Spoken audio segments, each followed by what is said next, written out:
Christian Dior, the most illustrious name in fashion. We've all heard of him, even if only from the perfume counter at Boots.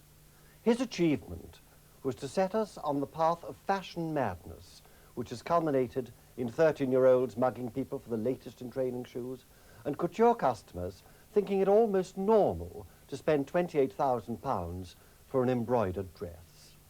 His achievement is that he has made victims of us all.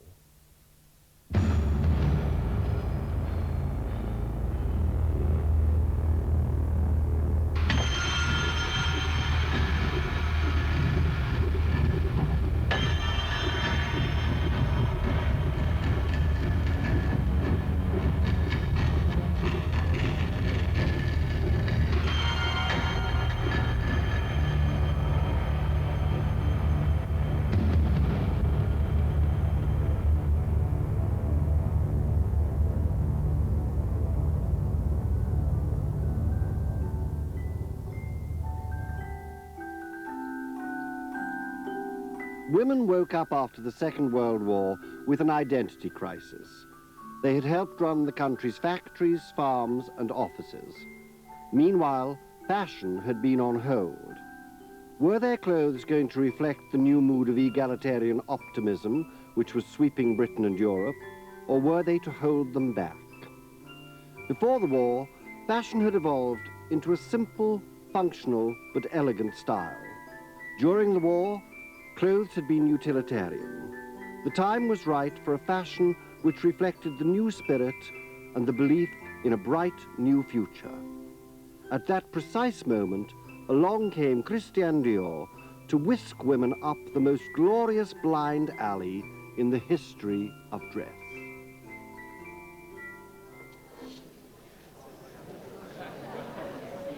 It was amazing, breathtaking. We were startled, all of us, watching the spectacle. Very basic and biological.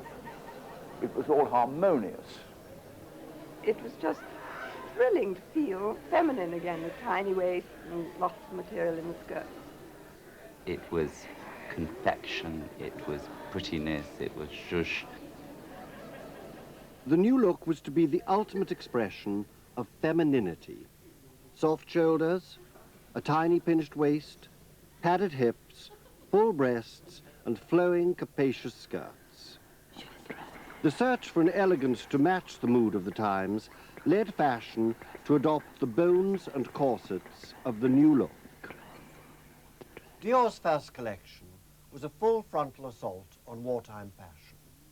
In one show, he changed everything. He revealed his designs to an expectant world in January 1947 in the elegant surroundings of his new couture house, the House of Dior. It was tremendously formal. Tight little rows of little hard-ass gold tippety chairs, frightfully uncomfortable. Very hot, terribly, terribly hot, but still with great style because of this cool grey and white interior, the draped grey curtains, the great staircase down which many models came, and the sauntering progression through room after room. The impact of the show was devastating. My mother was, well, she loved fashion. She was really a very fashion mind, so she managed to be there for the opening, and she really came out in such an excitement. She came to see me I was working at Piguet at the time, which was next door, and full excitement, saying she has seen something which has never happened before. Everything has to be thrown out, this total new fashion, and she did not know about new look, but she meant it. Because during the war, they'd all been in short little skirts and square shoulders, looking very butch, and it wasn't at all his image of what women should be.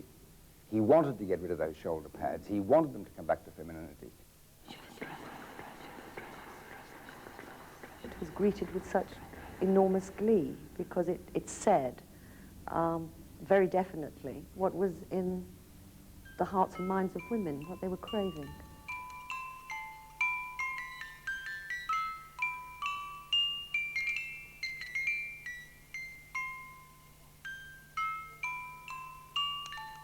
The fact that there'd been this war, you know, the 39-45 war, and people had been in uniform for so long, and everything was drab, and there were, I mean, things were in ruins everywhere. To suddenly have somebody who felt this is hope, this is a new look, really, literally.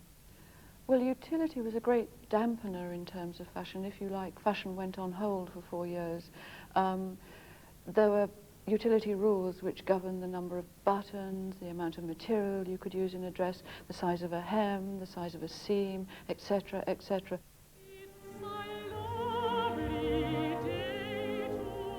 Here was a man in 1947, when clothes were still rationed, when some countries didn't even have a proper electricity supply, when food was still rationed, when there were thousands of refugees wandering aimlessly around Europe. Here was a man who actually wanted to make women look gracious and beautiful by giving them vast amounts of material in their skirts.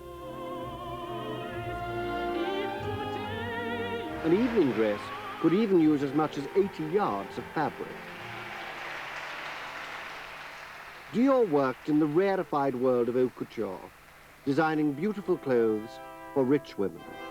But he soon attracted more widespread attention.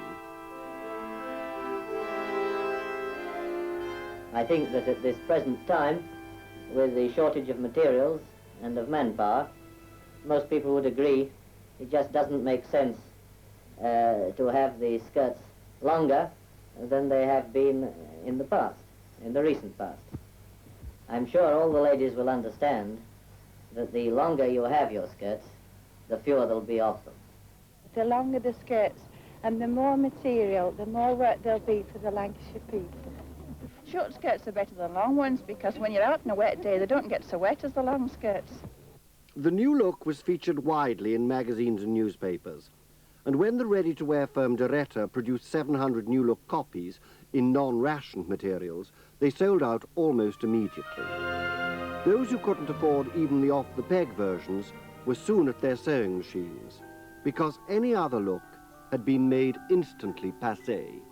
In fact, I've got pictures of people sort of in magazines, you know, magazine articles, showing you how to revamp your clothes and give them a new look, you know, and you'd add on sort of inches of material, you'd nip in the waist and so on and so on. The new look, as Dior thrusted upon an agog world, was very extreme. And it got the attention of the world, it answered a need.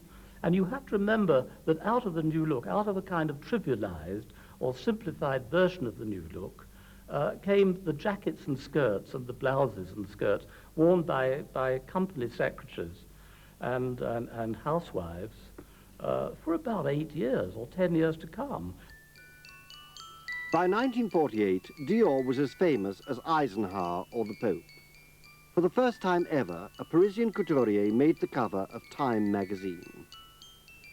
Demonstrators pursued him on both sides of the Atlantic. The world had gone mad for Christian Dior and his new look.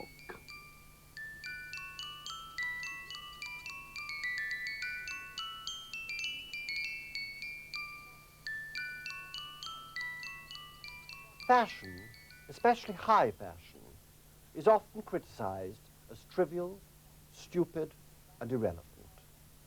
In fact, fashion is a powerful force that affects us all.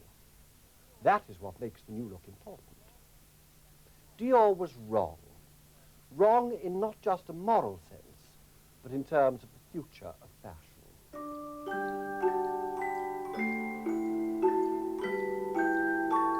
Let us consider the phrase, new look. It is thoroughly misleading. In fact, one could argue that it was more of a rehash of an old look, a return to the grandeur of the Belle Epoque.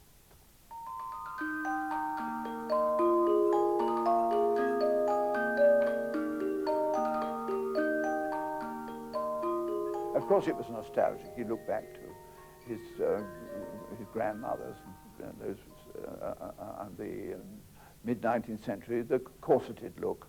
It was a look, of course, of the chaise longue. Your beauty stayed lying on a sofa with their big skirts, their crinolines and so on. It was late 19th century, early 20th century forms, shapes revived, which comes, of course, from his, I think, his work with the theatre and with film, where he was designing late 19th century costume by and large. Basically, it's a confection look. It's not a constructed look. It's not great design. It's theatre. I think women loved it. I think that the only people who balked were purists who thought it was the most appalling extravagance in the post-war field, when we should all be drinking lemon juice and singing hymns all day and fasting. Paradoxically, it was precisely his bourgeois, sentimental, and backward-looking view of fashion, his very shortcomings, which were the keys to his success. Until 1946, Dior had had a mixed and uninspiring career. A bourgeois upbringing nearly led to architecture, then diplomacy. Instead, his parents gave him an art gallery to run. And it was when they went bust that he turned his hand to fashion, first selling sketches, graduating to be assistant at Piguet, and then Lelon.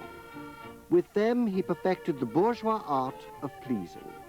But for the effects of the war and the utility look on fabric sales, that is where he might have remained.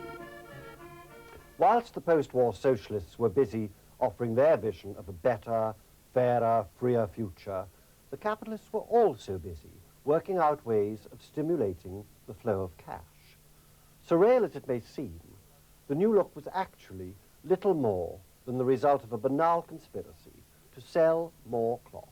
Although Dior designed the new look and activated a special mood of the time, he could have done nothing alone. The man who really made it possible was his financial backer, Marcel Boussac. Boussac was a cotton millionaire who owned an ailing couture house. In 1946, he was looking for a not too demanding designer who would do as he was told and revive the business. Dior persuaded Boussac to start afresh and set him up with his own house. Boussac did so with a generosity unprecedented in the history of fashion, inspired, no doubt, by Dior's talk of fuller skirts. Boussac certainly definitely wanted more fabrics to be sold, and because of this new length, immediately all over the world, everybody was selling more fabrics because they had to make this new length. But I don't think that he said, no, Christian, be a good boy and lengthen the skirts.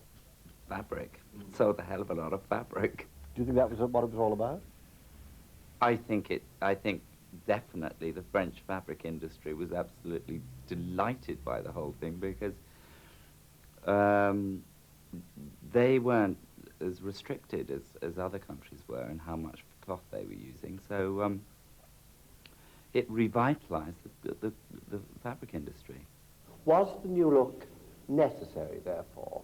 Would it have happened if it hadn't been for Christian Dior?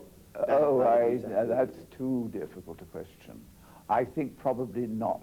I don't think anybody would have the money to do it. He had a tremendous backing. It didn't matter. I mean, I had to, I just started my business and I had to make clothes for my customers. Now, he didn't have any customers. He wasn't established. Because it's big business. A lot of people got a lot involved in it, you know. I mean, Neiman Marcus, all these big places from America come over to buy a lot of toiles. But the fashion business involves more than just shifting skirts and fabric. The big fashion houses make most of their money through merchandising spin-offs, especially perfume. Dior's policy, the policy of Christian Dior himself, and which was approved by Marcel Boussac, was that the name should be, the house of Dior should be a leader in many, many, many, many, many fields. And they wanted to go into the licensing business, and they wanted to do ready-to-wear, they wanted to do their stockings, and do their own gloves, and do their own hats. Now at Dior in Paris, it's a little like Fortnum & Mason's. It's a smaller department store where you can buy, you know, knives and forks and plates and pepper pots and all sorts of things like that, all with a little CD on. I mean, it's a stamp of and a mark of authority.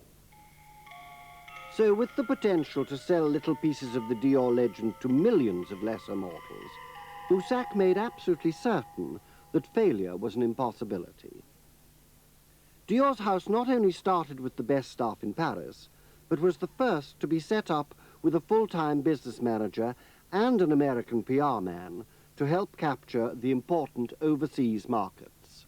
Dior was I don't know that you call him a great publicist, but basically, at the end of the day, that's what he was. That's what the new look was. And I think that the fact that it was called the new look, that it was given a name, and whoever did that earned him a fortune. Certainly PR stunts were pulled. A girl wearing the new look was set upon by old women in the streets of Paris. A photographer just happened to be on hand. Dior was the first post-war example of fashion as really big business. The new look also fell right into the hands of social engineers, who after the war were trying to persuade women to return to the home and to adopt a more domestic and decorative role. Women who've worked for years in industry and transport have got used to the life, which has its compensations.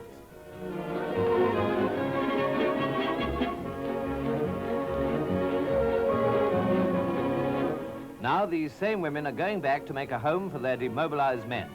After 5 years of working to this tune, there's no escaping it.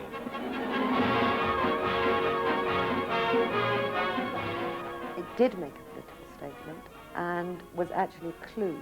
When feminists came to analyze what was wrong with women's condition, the clothing provided a substantial clue, because it cast woman as not as somebody who could move about agilely and get on with practical work, but as this vaguely sedentary creature that teetered around on high heels in a wasp waist so that she couldn't bend and she couldn't reach, with these capacious skirts that got in the way all the time, and with these phony breasts and phony hips, which just said fertility symbol.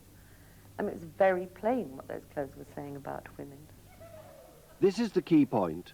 It's what clothes do to people that's at issue. All designers work in the context of business, but Dior did little more than that. He had no positive vision, no awareness of women's needs or aspirations.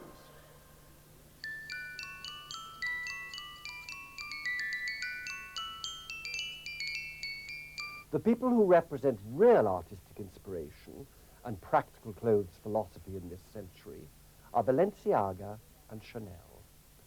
Dior's approach to fashion was plagiaristic, theirs was forward-looking. Chanel made clothes which a skinny young girl of 18 or 19 could wear and look simply stunning, and a very elegant old lady whose figure had gone years and years ago in her 70s with no particular beauty of hairstyle or anything at all could still look quite marvelous in. You know, in that way, she broke a new dimension of not only sex, but also age. I think that the Chanel look really basically was always right.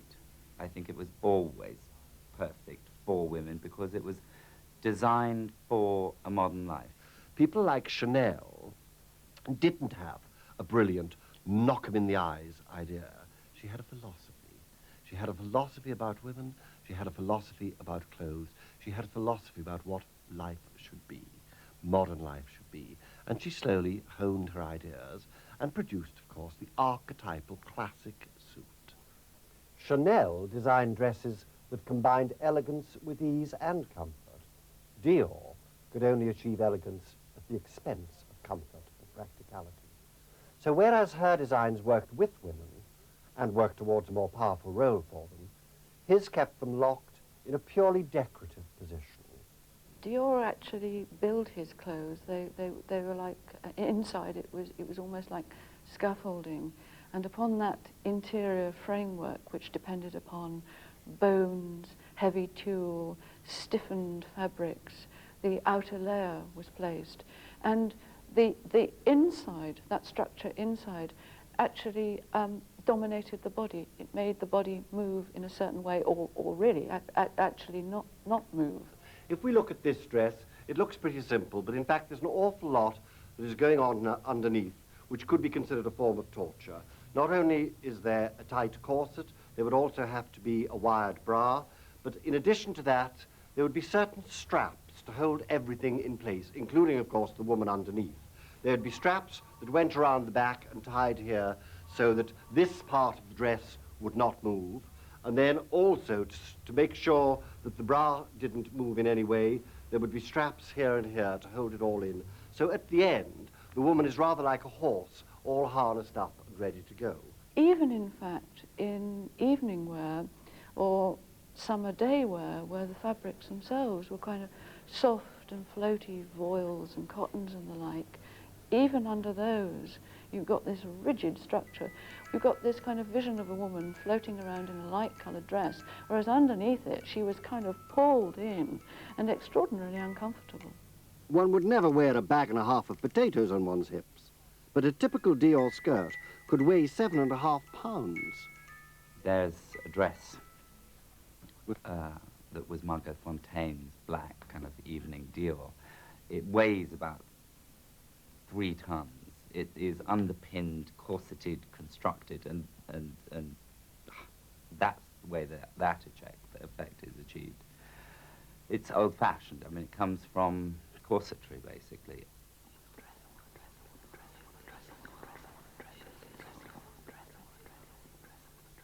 Of course, Dior was not the only male designer who imposed his vision on women's bodies.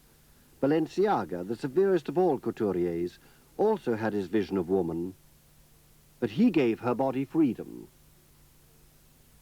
Balenciaga, totally different kind of mind at work.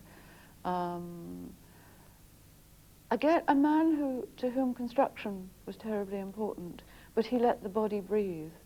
Dior scaffolded the body, he restricted the body, he made it do what he wanted it to do, and it was very feminine, it was quite sexy. Balenciaga was sexy and dramatic in a different way. He wasn't a man for corsets, but he was a man for pure volume, and of course things which were very easy to wear, such as the sack and so forth, straight line clothes, but clothes that were built upon the circle or the dome, very easy to wear. Balenciaga, I really think he wasn't thinking necessarily fashion. He was thinking about volumes and lights and shadows, and he was a sculptor, so he was thinking more about the object itself. Christian Dior was more into the fashion world. There is a Balenciaga of such simple, clean and pure lines, modern, elegant, exquisite. You could not better this as an object. It's a beautiful piece of sculpture.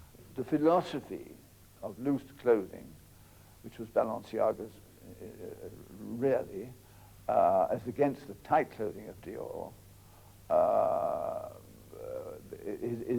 is around today. Comfort and sport.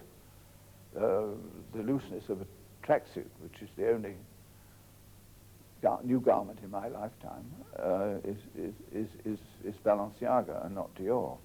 For me, the philosophies of Balenciaga and Chanel represent all that is powerful about fashion. In their hands, fashion is a positive and challenging artistic tool that moves society forward. Dior's failure is that his designs simply made women look pretty. Thus, he played straight into the hands of cynical business. Like a jack-in-the-box, Dior gave us the shock first. After that, he was forced to repeat the effect, finding new themes for his collections: the A-line, the H-line, the arrow line. In this, he put his baleful stamp on all subsequent designers. Whereas Balenciaga and Chanel allowed their ideas to evolve each season, the new men followed Dior and found novelties and gimmicks for each new collection. This is Dior's most enduring legacy. He bequeathed to us a constant and ever-accelerating cycle of fashion, which becomes increasingly shallow and meaningless, relying, as it does, on mere decorative shocks. Fashion is that which moves, by virtue of the fact that it's fashion. Fashion is dead almost by the time it's arrived, because it's all about carrying on. Because of commercial pressures, fashion now is moving far too quickly, and it changes quite simply because people are not able to make as much money as they would like to by having a slow process. So to say that fashion has to change is not true. Fashion is engineered to change so that people can go on making money. We may have escaped from Christian Dior's bizarre vision of corseted elegance, but we are now assaulted by an ever-changing series of contrived novelties. Progress, logic, and evolution have given way to diverting freakery. Thanks to Christian Dior, we are all now the victims of fashion.